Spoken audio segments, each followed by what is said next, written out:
अगर संतान प्राप्ति न हो तो जीवन बिल्कुल सुना सुना लगता है और मानो जैसे हमारे जीवन में कोई खुशी है ही नहीं।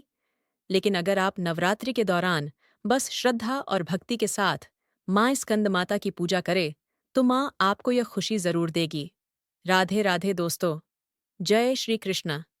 जैसे कि आप सभी जानते हैं कि नवरात्रि के पावन अवसर पर प्रत्येक दिन माँ दुर्गा के अलग अलग स्वरूप की पूजा होती है।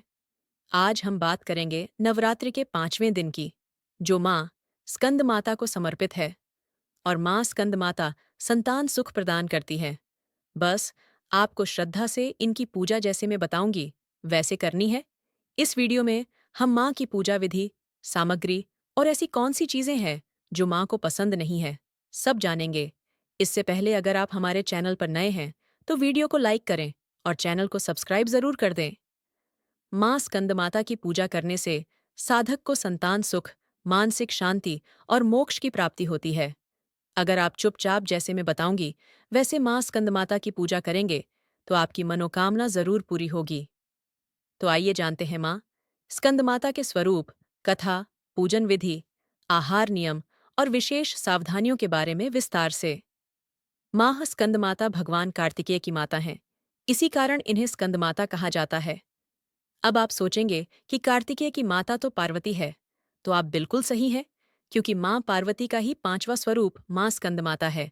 और इन्हें स्कंदमाता इसलिए कहा जाता है क्योंकि यह अपनी गोदी में उनके पुत्र कार्तिकेय को लेकर बैठी है। इनका स्वरूप अत्यंत दिव्य है, 4 भुजाओं वाली, गोद में बाल स्कंद कार्तिकेय को लिए हुए, कमल के आसन पर विराजमान और श्वेत कमलों से सुसज्जित, दोनों हाथों में कमल के पुष्प और एक हाथ में भगवान स्कंद को धारण करती हैं। इनकी उपासना करने वाला भक्त सभी सांसारिक दुखों से मुक्त होकर मोक्ष मार्ग की ओर अग्रसर होता है। इनकी पूजा मात्र से ही स्त्रियों के सभी दुख दूर हो जाते हैं। तो आइए जानते हैं इनकी पूजा की विधि और सामग्री। सुबह जल्दी उठकर पूरे घर में अच्छे से सफाई कर लें। उसके बाद स्नान करके स्वच्छ वस्त्र धारण करें। ध्यान रखिए, माँ को पीला या लाल रंग सबसे ज्यादा पसंद है। उसके बाद पूजा स्थल को गंगा जल से शुद्ध करें। अगर गंगा जल नहीं है तो आप साफ पानी भी ले सकते हैं। उसके बाद माँ स्कंद माता की प्रतिमा या तस्वीर को कमल पर स्थापित करें। माँ के आगे सबसे पहले कलश स्थापना करें और दीप प्रज्वलित करें। अब माता को रोली, अक्षत, पुष्प और सिंदूर अर्पित करें। कमल का पुष्प और केला विशेष रूप से चढ़ाए, क्योंकि ये माता को अत्यंत प्रिय हैं। खीर बनाकर भोग लगाएं और फिर प्रसाद के रूप में बांटें। अंत में माँ की आरती करें और ओम देवी स्कंदमातायाय नमः मंत्र का जप करें। और अंत में आपको मां स्कंदमाता की कथा सुननी है, जिसे सुनने से आपको आपकी पूजा का पूरा फल मिलेगा। तो आइए शुरू करते हैं।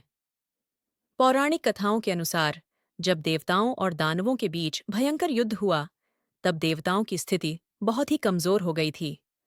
उस समय सभी देवता भगवान महादेव और माता पार्वती के पास पहुंचे और उनसे विनती की कि वे हमें दानवों से मुक्ति दिलाएं। माता पार्वती ने उनकी प्रार्थना सुनकर संकल्प लिया कि वे देवताओं की रक्षा हेतु एक वीर पुत्र को जन्म देंगी। माता पार्वती ने तपस्या की और उनके गर्भ से भगवान स्कंद, कार्तिकेय का जन्म हुआ।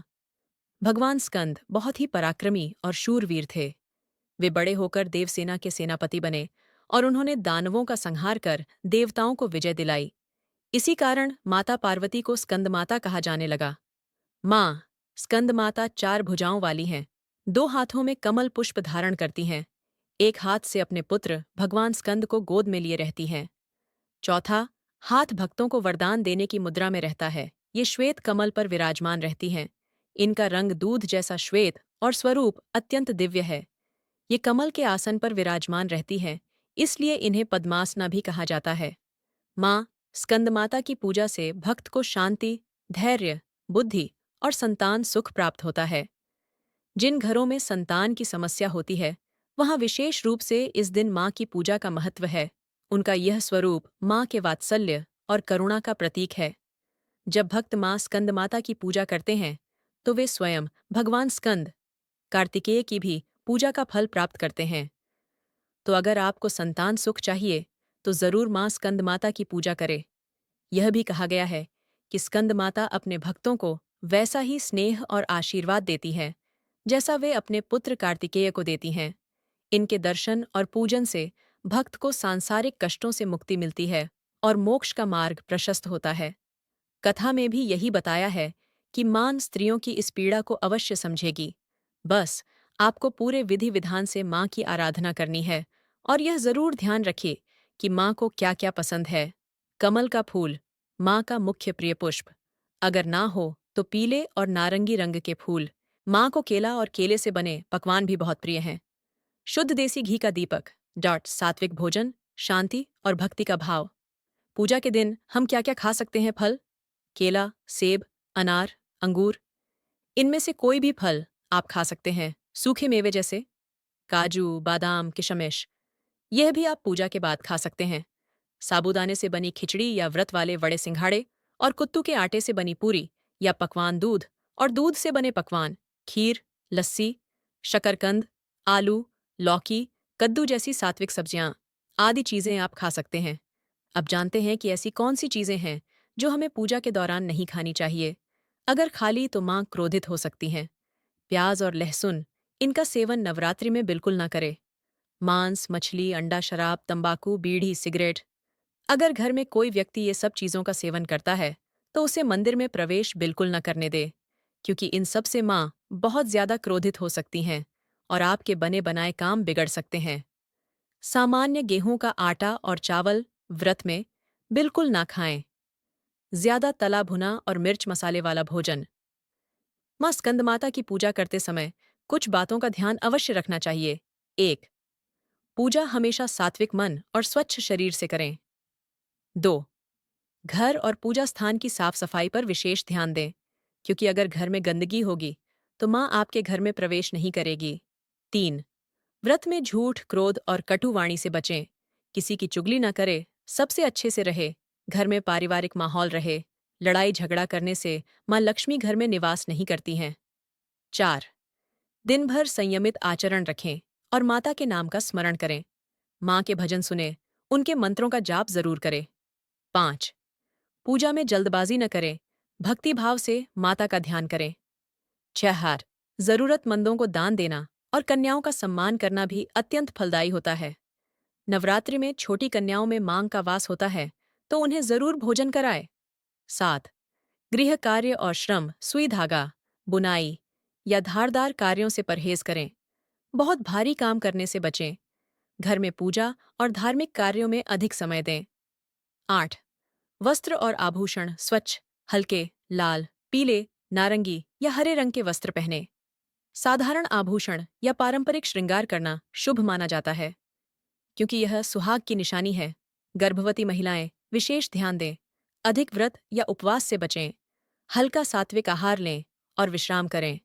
रात को देर तक जागरण हो तो भजन कीर्तन में भाग लें, लेकिन स्वास्थ्य का भी ध्यान रखें। अगर इसी विधि विधान से आपने मां स्कंद माता की पूजा की तो आपको संतान सुख और घर में लक्ष्मी का वास जरूर मिलेगा, क्योंकि मां स्कंद माता की कृपा से संतान सुख की प्राप्ति होती है। यदि कोई पहले से संतान सुखी है तो उनकी संतान की प्रगति होती है। साधक को मानसिक शांति, आत्मबल और भक्ति की वृद्धि होती है। माता की उपासना करने से भक्त का मन मोक्ष मार्ग की ओर अग्रसर होता है और जीवन के सभी कष्ट दूर होते हैं। इस प्रकार नवरात्रि के 5वें दिन मां स्कंद माता की पूजा करने से भक्त को संतान सुख, परिवार में सुख समृद्धि और जीवन में शांति मिलती है। तो इस नवरात्रि में आप भी मां स्कंद माता की आराधना कर उनके आशीर्वाद से अपने जीवन को मंगलमय बनाइए। आशा करती हूँ कि आज की यह जानकारी आपको पसंद आएगी।